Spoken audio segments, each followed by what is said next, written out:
दुनु बैलू न रे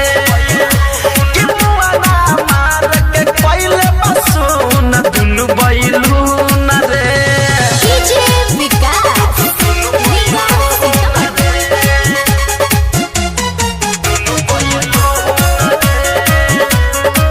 साउंड रिकॉर्डिंग स्टूडियो लाल बिटिया।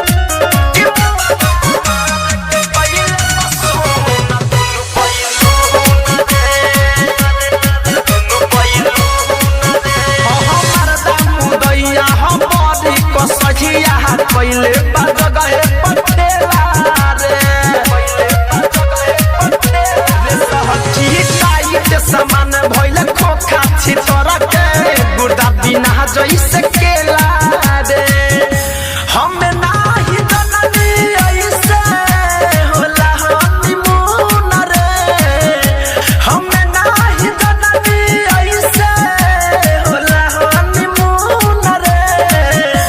कि मुआना मार के कोइले बसुन दुनु बैलू न रे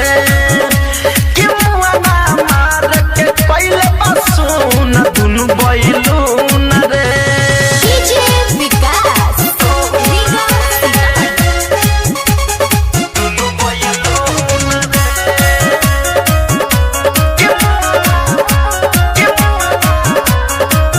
बैलू